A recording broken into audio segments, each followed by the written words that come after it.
الشيطان الرجيم بسم الله الرحمن الرحيم محمد رسول الله والذين معه أشداء على الكفار رحماء بينهم تراهم ركعا سجدا يبتغون فضلا من الله ورضوانا رب اشرح لي صدري ويسر لي أمري واحلل عقدة من لساني يفقهوا قولي سبحانك لا علم لنا إلا ما علمتنا إنك أنت العليم الحكيم اللهم صل على محمد في أول كلامنا اللهم صل على محمد في أوسط كلامنا اللهم صل على محمد في آخر كلامنا صدق الله العظيم. محترم دینی بھائیوں، میں نے گزشتہ جمعہ آپ کے سامنے ایران میں اسلام کی شروعات کیسے ہوئی اور ہمارے صحابہ نے کیا قربانیاں دی اس کی تفصیل بتا رہا تھا. کچھ باتیں اسی سلسلے میں باقی ہیں، وہ آج آپ کے سامنے بیان کروں گا. میں نے کہا تھا کہ آج دنیا کے اندر ایک بہت بڑی جنگ چل رہی ہے. اس کے اندر ایران ایک طرف ہے اور دوسری طرف اسلام کے دو بہت بڑے دشمن اسرائیل اور امریکہ لڑ رہے ہیں. میں نے کہا تھا کہ آج ایران جو اپنے آپ کو اسلامی ملک کہہ کر دشمنوں سے لڑ رہا ہے، اس ایران کو یہاں تک پہنچانے کے لیے، اس ایران کو ایسا طاقتور بنانے کے لیے، ایسا ہمت والا بنانے کے لیے ہمارے صحابہ اکرام کی بہت بڑی قربانیاں اس ایران کو فتح کرنے میں ہیں. میں نے اس کو تفصیل سے آپ کے سامنے بتایا کہ ایران کے اندر 3 جنگوں کا گزشتہ جمعہ میں نے ذکر کیا. پہلی جنگ حضرت ابو بکر صدیق رضی اللہ تعالیٰ عنہ کے زمانے میں خالد بن ولید رضی اللہ تعالیٰ عنہ نے لڑی. اس میں مسلمانوں کو ایران کا ایک بہت بڑا فتح، ملک فتح ہو گیا، لیکن پورا ایران فتح نہیں ہوا. پھر دوسری جنگ حضرت عمر رضی اللہ تعالیٰ عنہ کے زمانے میں لڑی گئی، جس میں 9000 صحابہ حضرت عمر رضی اللہ تعالیٰ عنہ نے بھیجے. 3000 صحابہ کا خون اس ایران کی سرزمین پر بہایا گیا اور 2000 صحابہ ادھر ادھر منتشر ہو گئے. 4000 صحابہ شکست کھا کر ایران سے واپس حضرت عمر کے پاس آ گئے. پھر حضرت عمر نے حضرت سعد بن وقاص رضی اللہ تعالیٰ عنہ کی نگرانی میں، ان کی سرپرستی میں حضرت عمر نے بہت بڑی فوج تیار کی مسلمانوں کی، جس میں 30,000 صحابہ اکرام، 30,000 مسلمان، جس میں صحابہ اکرام بھی بڑی تعداد میں تھے اور جنگ بدر میں شریک ہونے والے صحابہ بھی 70 صحابہ اس ایران کی جنگ میں موجود تھے اور کئی سو صحابہ موجود تھے. بقیہ زیادہ مسلمان تھے جو صحابہ کے بعد کے مسلمان ہیں، جن کو تابعین کہا جاتا ہے.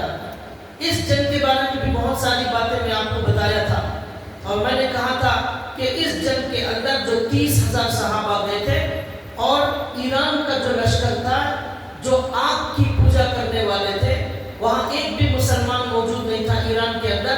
اور ایران اس زمانے میں آج سے 1450 سال پہلے وہ سپر پاور ملک تھا. آج جیسے امریکہ سپر پاور کہتا ہے، ویسے ہی اس زمانے میں ایران سپر پاور تھا. بہت سالوں سے، ہزاروں سالوں سے وہ بہت بڑی طاقت اور بہت بڑی فوج اور بہت بڑی حکمرانی ایران رکھتا تھا دنیا کے اندر. اس سے لڑنے کی ہمت اور طاقت دنیا کے کسی ملک کے اندر موجود نہیں تھی. تو اب 30,000 صحابہ اکرام کی فوج حضرت عمر رضی اللہ تعالیٰ عنہ نے وہاں بھیجی، حضرت سعد بن وقاص رضی اللہ تعالیٰ عنہ کی ماتحتی میں. تو میں نے کہا تھا کہ اللہ نے ان 30,000 صحابہ اکرام کو کامیابی عطا فرمائی اور 1,20,000 جو ایرانی فوج آئی تھی، اس میں 1,00,000 جو ایرانی تھے ان کو صحابہ اکرام نے قتل کیا اور 30,000 مسلمانوں میں سے صرف 6,500 مسلمان اس جنگ کے اندر شہید ہوئے. اس جنگ کے اندر لکھا ہے کہ 4 دن تک وہ جنگ مسلسل چلتی رہی. صرف رات میں ان کو آرام کرنے کا موقع ملتا تھا اور دن میں وہ پوری طرح جنگ لڑتے تھے، رات میں کھانا کھاتے تھے، اور جو شہید ہو جاتے تھے ان کو دفنانے کا کام کرتے تھے، اور جو بیمار ہو جاتے جن کو کچھ زخم آ جاتا ان کا علاج راتوں کے اندر ہوتا تھا، پھر وہ علاج کر کے دوسرے دن پھر لڑنے کے لیے تیار ہو جاتے تھے۔ اس طرح صحابہ اکرام کی تقریباً 10,000 مسلمانوں کی تعداد، اس میں بہت سارے صحابہ، بہت سارے جنگ بدر کے مسلمان صحابہ، ان سب کی 10,000 کی قربانی کے بعد اللہ تعالیٰ نے ایران کو اسلام کے حوالے کر دیا۔ ایران کے لیے اللہ نے فتح عطا فرمائی مسلمانوں۔ تو کوئی بھی ملک جب آزاد ہوتا ہے وہاں بہت ساری قربانیاں ہوتی ہیں، وہ قربانیوں کے بعد آزادی ملتی ہے، قربانی کے بعد اللہ تعالیٰ کی مدد آتی ہے۔ ہندوستان کے اندر ہم کس طرح آزادی کے ساتھ نماز پڑھ رہے ہیں، کس طرح آزادی کے ساتھ اسلام پر جی رہے ہیں، اذانیں دی جا رہی ہیں۔ اس ہندوستان کے اندر 100-150 سال تک انگریز گھس گئے تھے، اور انگریز یہی امریکہ، اسرائیل، یہ سب انگریز ہیں، یہی گھس گئے تھے برطانیہ والے ہمارے ملک کے اندر۔ 150 سال تک ہمارے اکابرین، ہمارے علماء، ہمارے بڑے باپ دادا، ان سب لوگوں نے ان انگریزوں کے ساتھ لڑائی لڑی، ان کے ساتھ جہاد کیا، انگریزوں کو بھگانے کے لیے فتویٰ دیا گیا ہمارے علماء کی طرف سے کہ ان انگریزوں کے ساتھ لڑنا فرض ہے۔ تو بہت سارے مسلمان، لاکھوں کی تعداد میں علماء اور عام لوگ، بڑے بوڑھے جوان، سب شہید ہو گئے۔ ان لاکھوں کی قربانی کے بعد یہ ہندوستان آزاد ہوا، جس میں حضرت ٹیپو سلطان شہید، ان کے والد حیدر علی، اس طرح کے بے شمار لوگوں نے شہادت دی۔ اس طرح قربانی کے بعد یہ ہندوستان دوبارہ آزاد ہوا۔ اس کے بعد ہم یہاں پر اس وقت دینی کاموں کے اندر، بیانوں کے اندر، مسجدوں میں نمازوں کے ساتھ ہندوستان میں جی رہے ہیں۔ قربانی کے بغیر اللہ تعالیٰ کوئی نعمت نہیں دیتے، ہر تکلیف کے بعد آسانی آتی ہے۔ فَإِنَّ مَعَ الْعُسْرِ يُسْرًا، إِنَّ مَعَ الْعُسْرِ يُسْرًا۔ تو اس طرح صحابہ اکرام نے 10,000 مسلمانوں کا خون ایران میں بہایا۔ اس کے بعد مسلمانوں کو اللہ نے وہ ایران فتح عطا فرمایا۔ اس جنگ کے اندر لکھا ہوا ہے کہ مسلمانوں نے بہت ساری پلاننگ سے اس جنگ کو جیتا۔ 3-4 دن لگاتار وہ جنگ چلتی رہی۔ تیسرے دن مسلمانوں نے کیا کیا کہ مسلمانوں میں سے 1-2 ہزار لوگوں کو ایک جگہ کونے میں چھپا دیا، کہیں کنارے میں پہاڑ کے اندر، اور کہا کہ تم ہر آدھے 1 گھنٹے میں 50-50 100 کی جماعت آ کر مسلمانوں میں ملتے رہنا، تاکہ دشمن کو یہ معلوم ہو کہ مسلمانوں کا لشکر مستقل باہر سے آ رہا ہے اور مسلمانوں کی تعداد بڑھ رہی ہے۔ اس طرح دشمنوں کے اندر ڈر پیدا ہوگا۔ تو مسلمانوں نے کیا کیا، 1-2 ہزار لوگ کہیں پہاڑ کے اندر چھپ گئے، ہر تھوڑی دیر کے اندر 50-50 100 آ کر ملنے لگے، مسلمانوں میں شامل ہونے لگے۔ اب دشمن کیا سمجھنے لگا، ان کی طاقت ہر وقت بڑھ رہی ہے، باہر سے مستقل ان کی فوج آ رہی ہے۔ یہ دیکھ کر وہ ڈر گئے اور گھبرا گئے۔ اس طرح ان کی ہمت ٹوٹ گئی ایران والوں کی، جو آگ کی پوجا کرنے والے تھے۔ اسی طرح مسلمانوں نے اس کے اندر بہت ساری حکمت عملی اپنائی۔ میں نے کہا تھا گزشتہ جمعہ، مسلمانوں نے اپنے اونٹوں پر کالا کپڑا پہنا دیا۔ ان کالے کپڑوں کو دیکھ کر ان کے گھوڑے، ایران کے گھوڑے اور ہاتھی ڈرنے لگے، ڈر کر بھاگنے لگے واپس۔ تو جب وہ بھاگنے لگے تو دشمن بھی بھاگنے لگا۔ اس طرح مسلمانوں نے ان کا پیچھا کیا اور ان پر حملہ کیا۔ اس طرح ایک عورت ہے، مسلمان عورت، ان کا نام ہے حضرت خنسا بنت عمر رضی اللہ تعالیٰ عنہ۔ انہوں نے جنگ کے دن اپنے 4 بچوں کو بلایا اور 4 بچوں کو بلا کر کہا کہ میں نے تم لوگوں کو پالا ہے، میں نے تمہیں پوسا ہے، میں نے کھلایا اور پلایا ہے، میں نے تمہیں ہٹے کٹے نوجوان بنایا ہے، اور میرا مقصد یہ ہے، میری خواہش، میری تمنا یہ ہے کہ میرے 4 بیٹے اللہ کے راستے میں قربان ہو جائیں، وہ شہید ہو جائیں، اور میں قیامت کے دن جب مجھے بلایا جائے گا تو مجھے یہ کہا جائے گا وہ عورت کہاں ہے جس کے 4 بیٹے اسلام کے لیے شہید ہو گئے۔ یہ اعزاز، یہ عزت افزائی، یہ نام، یہ میں اللہ کے پاس سننا چاہتی ہوں کہ 4 شہیدوں کی ماں ہے یہ مجھے جو ہے میری خوش نصیبی ہوگی، آپ چاروں کے چاروں شہید ہو جائیں۔ کیسا جذبہ تھا ان کے اندر، کیسی اللہ کی محبت تھی ان کے اندر۔ 4 بیٹے ماں کی نصیحت سنتے ہیں اور جنگ کے اندر کود پڑتے ہیں اور اپنی جان کی پرواہ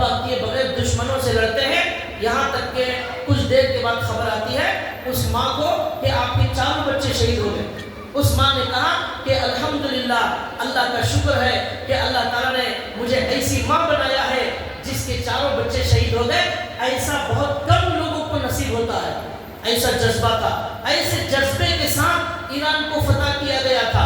میں آپ کو ایران کی تاریخ بتا رہا تھا اور آپ کو بتا رہا ہوں کہ اس کے پیچھے صحابہ اکرام کی کیا قربانیاں ہیں اور کس طرح اس ایران کو فتح کیا گیا. یہ کچھ تفصیل میں نے بتائی اور آج کچھ تفصیل بتائی. میں نے یہ بھی بتایا تھا ایران کے اندر اسی جنگ میں اللہ کا ایک بہت بڑا معجزہ ظاہر ہوا. اللہ کی قدرت ظاہر ہوئی کہ اس جنگ کے بعد مسلمانوں نے حضرت سعد بن وقاص رضی اللہ تعالیٰ عنہ کے ماتحتی کے اندر سمندر کے اندر گھوڑوں کو ڈال دیا تھا. سمندر کے اوپر تمام کے تمام مسلمان گھوڑوں پر چل رہے تھے، پانی پر چل رہے تھے. جس طرح جو ہے زمین پر گھوڑے چلتے ہیں اسی طرح وہ جو ہے گھوڑے پانی پر چلنے لگے. بھائی بچوں کی آواز، اوپر جو لوگ ہیں بچوں کی آواز کم کریں. اوپر جو بچے شور کر رہے ہیں وہ آواز کم کریں. تو میں نے کہا تھا اللہ کی بہت بڑی طاقت کا وہاں پر مظاہرہ ہوا کہ صحابہ اکرام نے ایران کی اس جنگ میں گھوڑوں کو سمندر کے اندر ڈال دیا. اب وہ گھوڑے سمندر میں ایسا چل رہے ہیں کہ جیسے پانی پر، جیسے راستے پر چلتے ہیں ایسا سمندر میں گھوڑے چل رہے تھے. یہ عجیب و غریب اللہ کی قدرت کا مظاہرہ ہوا تھا. اور راستے میں پانی پر چلتے ہوئے صحابہ آپس میں اس طرح بات کر رہے ہیں جیسے خشکی پر چلتے ہوئے بات کرتے ہیں. ایک صحابی نے کہا جب تک اسلام کی روح زندہ ہے اس وقت تک اللہ کی ایسی ہی مدد ہوتی رہے گی، اور جب تک اللہ کی اطاعت ہوگی، نیکیاں غالب ہوں گی، اللہ کی اس طرح مدد ہوگی. جب مسلمانوں میں گناہ زیادہ ہو جائیں گے پھر اللہ اپنی مدد اٹھا لیں گے. یہ سب واقعات ایران کے اندر ہوئے. بہرحال اس طرح کی جنگ ہونے کے بعد، اس طرح قربانیاں دینے کے بعد اب مسلمانوں کو کامیابی اور فتح مل گئی. اس کے بعد کا قصہ میں اب بتا رہا ہوں. اس کے بعد کیا ہوا؟ صحابہ اکرام نے کہا کہ بھائی ایران کی فوج کو تو ہم نے ختم کر دیا، اب ایران کا جو محل ہے، جو بادشاہ کا محل ہے جس میں بادشاہ بیٹھتے ہیں، اس محل پر قبضہ کرنا ہے، اس کرسی پر قبضہ کرنا ہے. اب صحابہ اکرام اور مسلمانوں کی جماعت بڑھتی ہے آگے اور جا کر ایران کا جو کیپٹل سٹی ہوتا ہے، وہاں جو ان کا جو محل ہوتا ہے، اس محل کے سامنے صحابہ اکرام کھڑے ہو گئے. اب سامنے بالکل سفید عالی شان محل کھڑا ہوا ہے اور صحابہ اکرام فتح اور کامیابی کے ساتھ اس محل کے سامنے کھڑے ہوئے ہیں. اب اللہ کے رسول صلی اللہ علیہ وسلم کی ایک حدیث میں سنانا چاہتا ہوں. اللہ کے رسول نے اپنی زندگی میں 15 سال پہلے، یہ جو جنگ ہوئی حضور کے 15-16 سال کے بعد ہوئی، 15 سال پہلے اللہ کے نبی نے ایک حدیث بیان فرمائی تھی.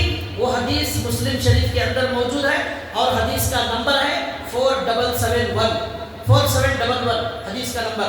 اس میں اللہ کے نبی نے 15 سال پہلے فرمایا تھا اصیبۃ من المسلمین یفتتحون البیت الابیض بیت کسریٰ او آل کسریٰ. یہ ہمارے نبی کی حدیث ہے جو حضور نے 15 سال پہلے کہی تھی.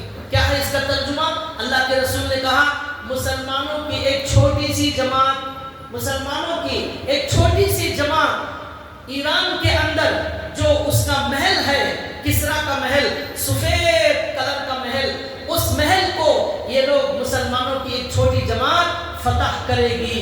یہ حضور کی حدیث ہے. کب کہا تھا حضور نے؟ 15 سال پہلے، جب ایک بھی مسلمان ایران کے اندر موجود نہیں تھا. آج 15 سال کے بعد یہ صحابہ اکرام کی جماعت جس میں 30,000 میں 6-7 ہزار شہید ہو گئے، اب 22-23 ہزار مسلمان اس محل کے سامنے کھڑے ہوئے جہاں اللہ کے رسول نے کہا تھا. اب صحابہ نے اس حدیث کو یاد کیا کہ ہمارے پیارے نبی نے آج سے 15 سال پہلے کہا تھا کہ ایک جماعت مسلمانوں کی یہ محل فتح کرے گی، ایران کا کسریٰ کا محل. ہم وہی جماعت ہیں. ہمارے نبی نے ہمارے لیے خوشخبری سنائی. صحابہ نے اس حدیث کو یاد کیا. یاد رکھیے قیامت تک جو بھی ہونے والا ہے ہمارے نبی نے سب بتا دیا ہے اور ایک ایک بات ہمارے نبی کی سچی ثابت ہوئی. بہت ساری باتیں صحیح ثابت ہو چکی ہیں اور بہت ساری ہو رہی ہیں اور آئندہ بھی بہت ساری ہونے والی ہیں. ایران کے بارے میں اور کیا کہا حضور نے؟ یہ سب میں آپ کو بعد میں بتاؤں گا. تو یہ حضور کی حدیث پوری ہو گئی. سفید محل بالکل سامنے ہے. حضور نے جو کہا تھا. اب محل کے اندر داخل ہو گئے صحابہ اکرام. اب جب داخل ہو گئے اس حدیث کی حضور کی حدیث کو یاد کرنے لگے اور خوش ہونے لگے کہ اللہ کے نبی نے ہمیں کہا تھا کہ ہم مسلمانوں کی جماعت ہیں, ہم فتح کریں گے. اللہ نے ہمارے حصے میں وہ دولت عطا فرمائی. اندر محل میں گئے. جا کر جب لوگ فتح کرتے ہیں غرور اور تکبر میں آ جاتے ہیں. صحابہ اکرام نے غرور اور تکبر کے بجائے وہاں جا کر 2 رکعت شکریہ کی نماز پڑھی. اس محل میں جہاں ہزاروں سال سے آگ کی پوجا ہو رہی تھی, اس محل میں جا کر 2 رکعت شکریہ کی نماز پڑھی صحابہ اکرام نے.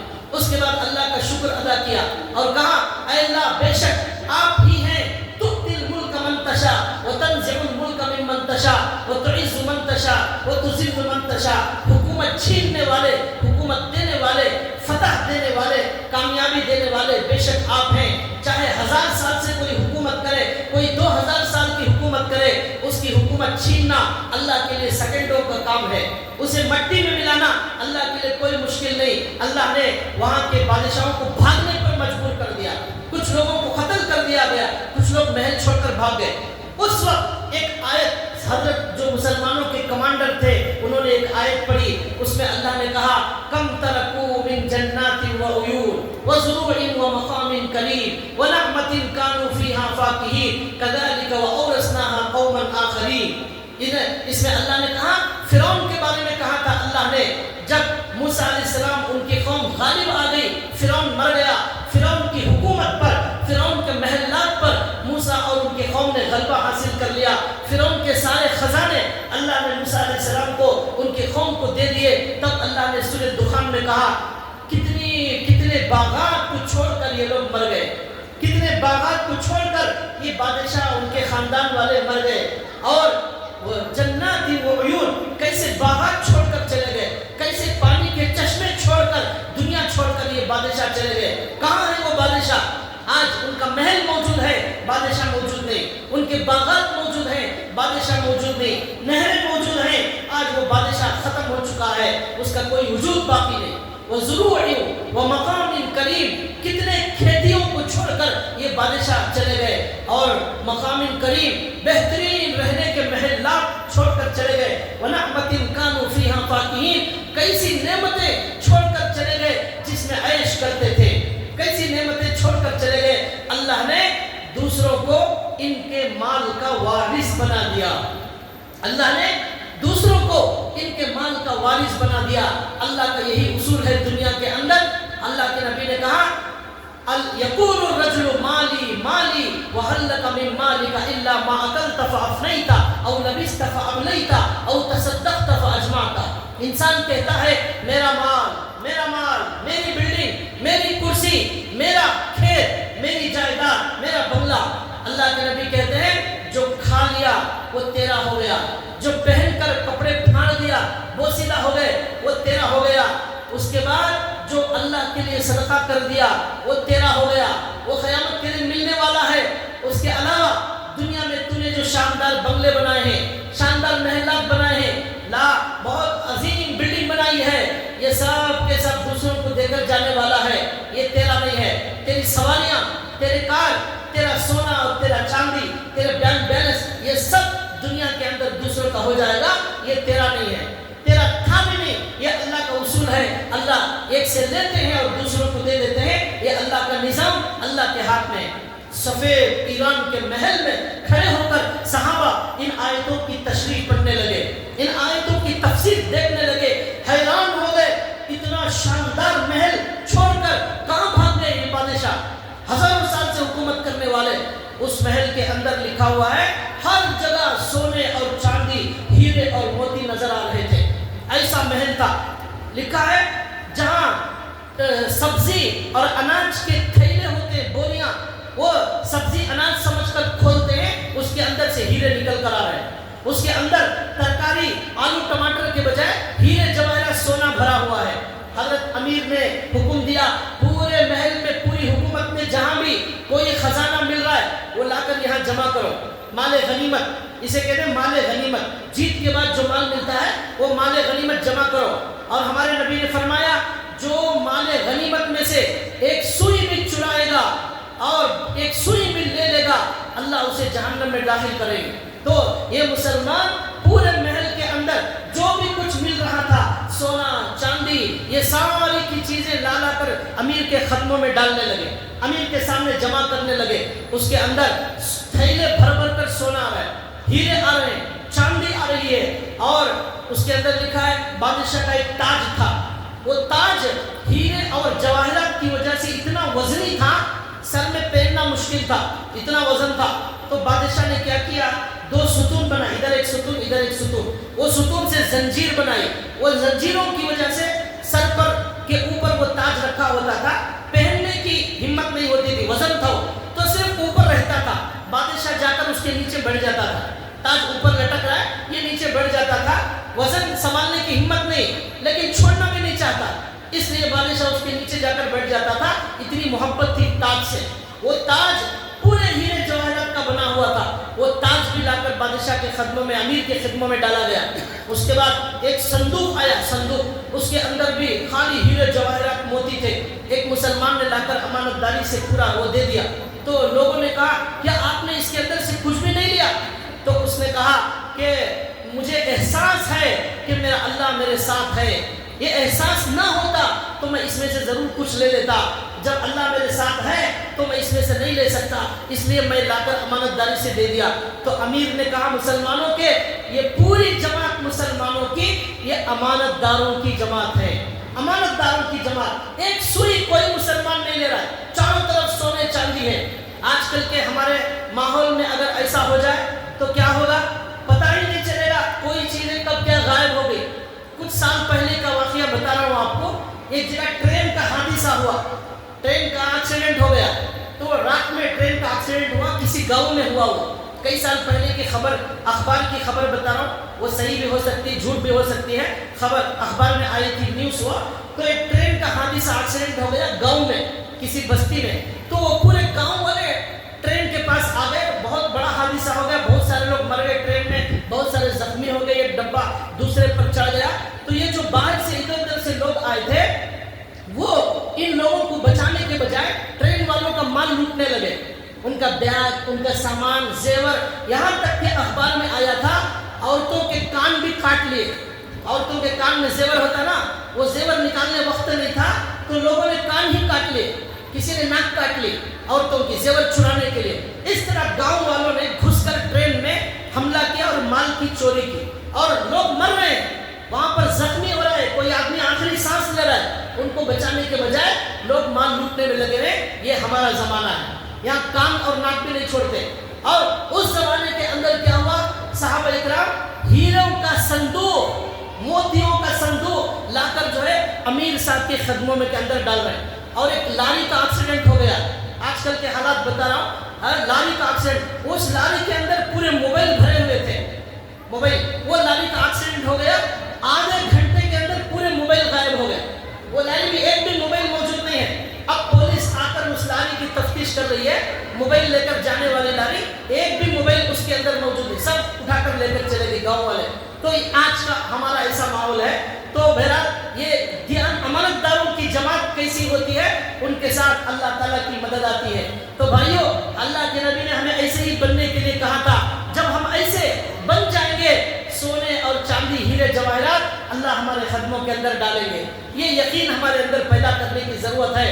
امیر نے کہا, مسلمانوں کے امیر نے, یہ امانت داروں کی جماعت ہے. تو اس طرح مال خدموں میں جمع کر دیا گیا.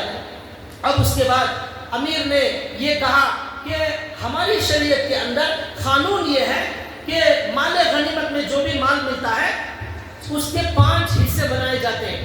5 حصوں میں سے 4 حصے مجاہدین جو لڑنے والے ہیں ان میں تقسیم کر دیے جاتے ہیں. سمجھو 100 روپے ہیں تو اس میں 80 روپے 4 حصے وہ لوگوں میں تقسیم کر دیے جاتے ہیں. اگر کروڑ روپے ہیں تو 80 لاکھ روپے تقسیم کر دیے جاتے ہیں. ایک حصہ, 5واں حصہ وہ لے جا کر جو مسلمانوں کے امیر ہوتے ہیں ان کے حوالے کر دیا جاتا ہے. وہ سرکاری خزانے میں بیت المال میں جمع کر دیا جاتا ہے.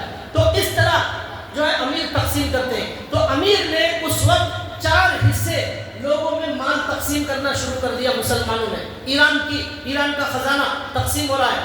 تو اب ایک حصہ حضرت عمر رضی اللہ تعالیٰ عنہ کی خدمت میں بھیجا گیا. وَاعْلَمُوا أَنَّمَا غَنِمْتُم مِّن شَيْءٍ فَأَنَّ لِلَّهِ خُمُسَهُ وَلِلرَّسُولِ وَلِذِي الْقُرْبَى وَالْيَتَامَى وَالْمَسَاكِينِ وَابْنِ السَّبِيلِ 10ویں پارے کی پہلی آیت میں اللہ نے کہا 4 حصے مجاہدین میں تقسیم کر دیے جائیں، لڑنے والوں میں تقسیم کر دیے جائیں، ایک حصہ اللہ کے رسول صلی اللہ علیہ وسلم کو دے دیا جائے، یہ اللہ کے رسول کا حصہ ہے۔